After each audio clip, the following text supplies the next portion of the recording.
Benjamin Goldburd here. I am a New York tax lawyer, and I'm here to talk to you about tax resolution and what you can actually do when you are faced with a large bill from the IRS and or even some state tax agencies. So you've gone through an audit or you have not reported your income in some sort of fashion, and the IRS has come back to you and said, you owe us money.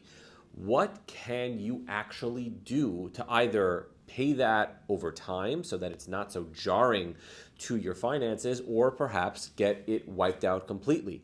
Now, you've probably heard or seen on the TV or cable or radio some sort of ad that goes like this.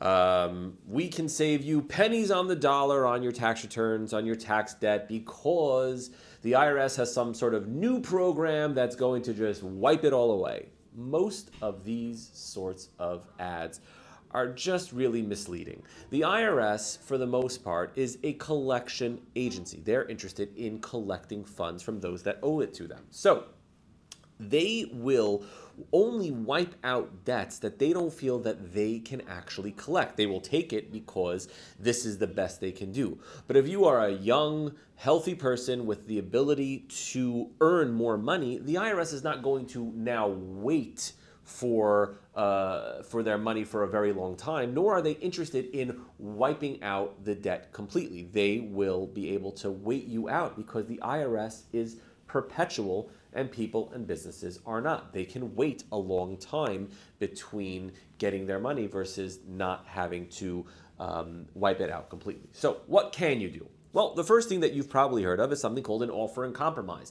These radio ads and other ads talk about the offer and compromise as if it is a magic spell.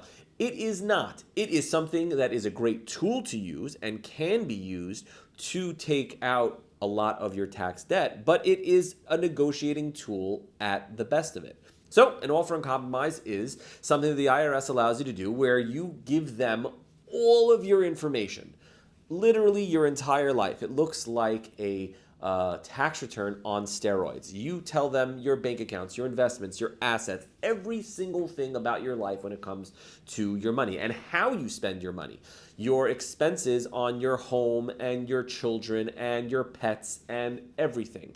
And then the IRS takes a look at it and decides what exactly you can pay on in terms of over time and in the right now. And if over time the IRS believes that you are going to be able to not pay back this amount, they will then negotiate an amount that you offer them and say, okay, you have a $100,000 balance.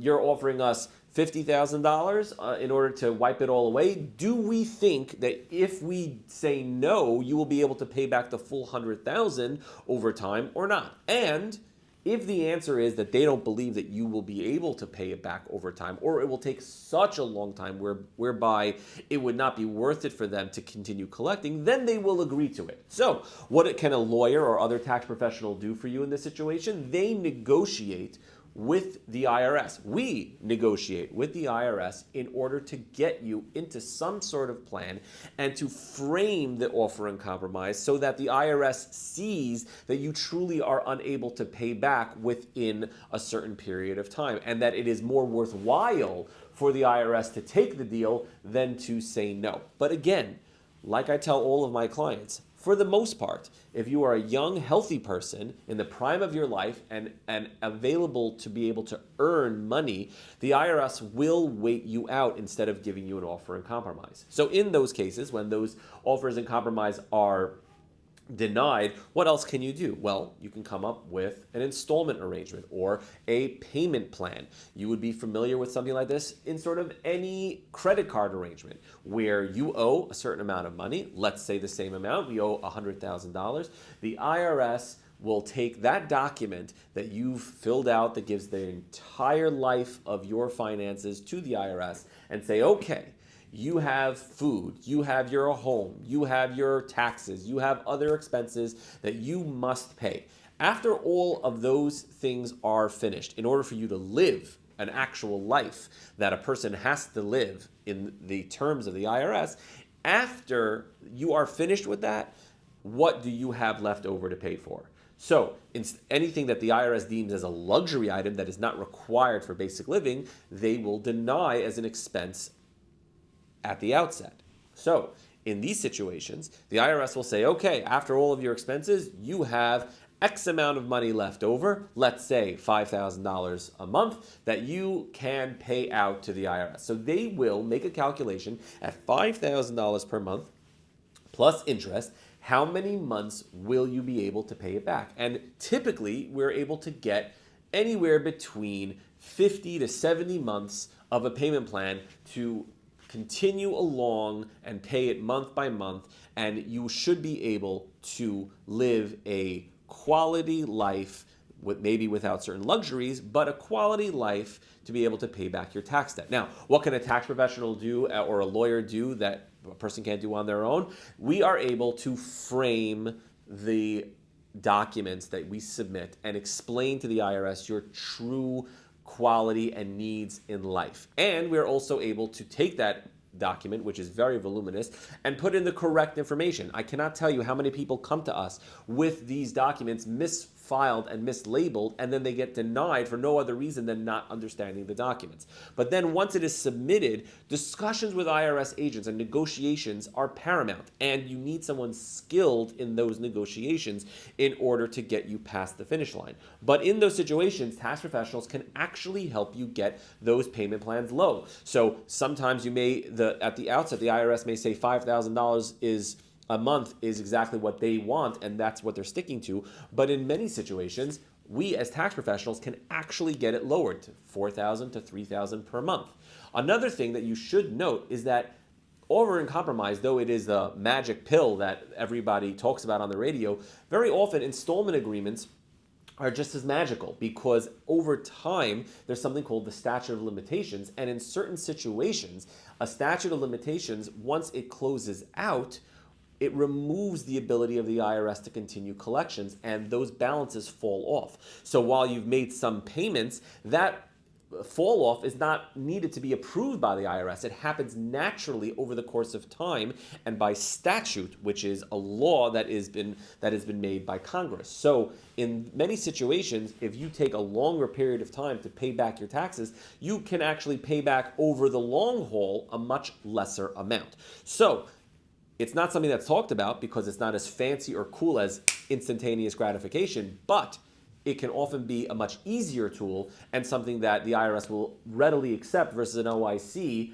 or an offer in compromise that will take a lot of time. What else can a tax professional do for you? Very often, there are penalties associated with these balances. Non-payment, non-filing, issues with what you filed because you took the wrong thing. Maybe you listened to some TikToker that says you could use the Augusta rule and you're not allowed to, and therefore it got disallowed. And by making those claims and you weren't allowed to, the IRS not only disallows it, but also gives you penalties and interest above it. Now, interest, it's generally not something that can be wiped away. In very small circumstances will the IRS agree to take away interest. But penalties have ways where you can actually get it abated. And it is called, yes, a penalty abatement. And maybe my marketing team can put penalty abatement there. So penalty abatements are certain reasons that the IRS will agree to take out the penalties that they put on top of the tax and the interest that you owe. It's a punishment for having done something wrong. But not always do you deserve that punishment. And a tax professional can explain to the IRS, by virtue of penalty abatement letters and requests, the reasons why you do not deserve a penalty. And I'll give you an example. One of those ways is penalty for not filing. Now, if you have a really good reason, what we would call reasonable cause, for the fact that you did not file, then the IRS will take off those penalties. And those penalties can be large. What's a reasonable cause? Typically, a reason that has to do with a medical issue, a psychiatric issue, some sort of disaster, and very often even bad tax advice by a tax professional. We can explain to the IRS that it's not your fault that you didn't file, and it's not your fault that you didn't pay on time, because something else happened that but for that thing, you would have filed or paid. So in those situations, a penalty abatement is a great tool to use, because that $100,000 bill that you got can be cut significantly, because a lot of it can very often just be penalties and interest. There are other plans that can be used. We see a lot of things called innocent spouse protection. Innocent spouse protection is something that is, just like it sounds, for your spouse.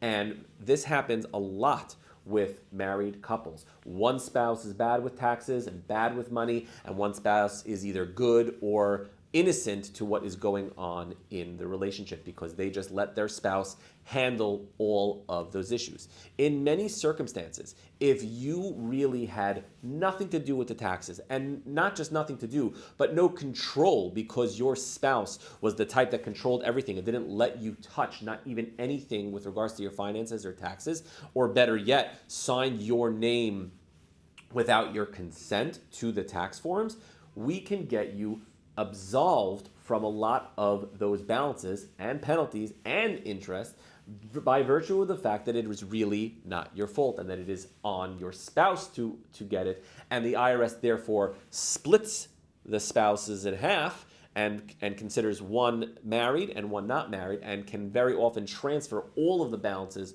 to the non-innocent spouse. This doesn't mean you're getting divorced, it doesn't mean you're breaking up, but in those situations, we can often protect one spouse at least, and their assets, if they have them, from unneeded and unnecessary IRS intrusion.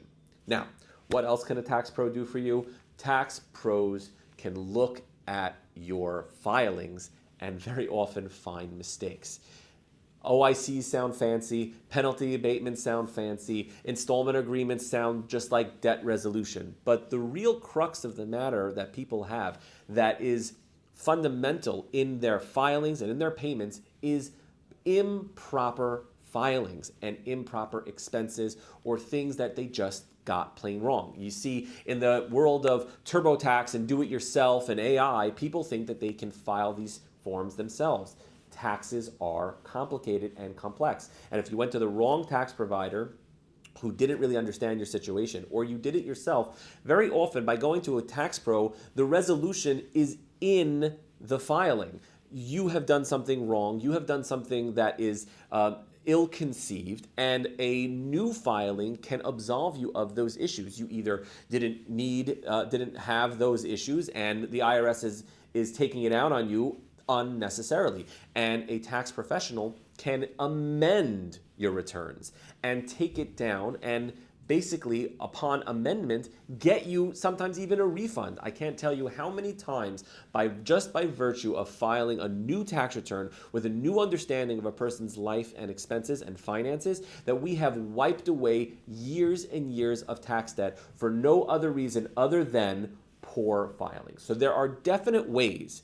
The IRS can be scary, but there are definite ways where we can help you absolve yourself and come to a true resolution with the IRS. They are big, they are scary, but with the right tax professional, you can really use all of these tools. It's not a magic pill, it's not a magic wand. Don't believe everything you hear on the radio. If it is too good to be true, it probably is. So no one is taking your multi-million-dollar balance down to zero overnight. But with proper planning, you can do that. And all of these ideas and tools that we've discussed right now, each of them don't need to be used in a vacuum. They can all be put one on top of the other like bricks, and you can use penalty abatement plus installment arrangements plus innocent spouse plus written new filings plus possibly offers in compromise. All of these things can be used in tandem together, not one-offs, but all together in a comprehensive plan over time to lower your balance, to get you to that much lower number where it's much more manageable and the IRS is less scary.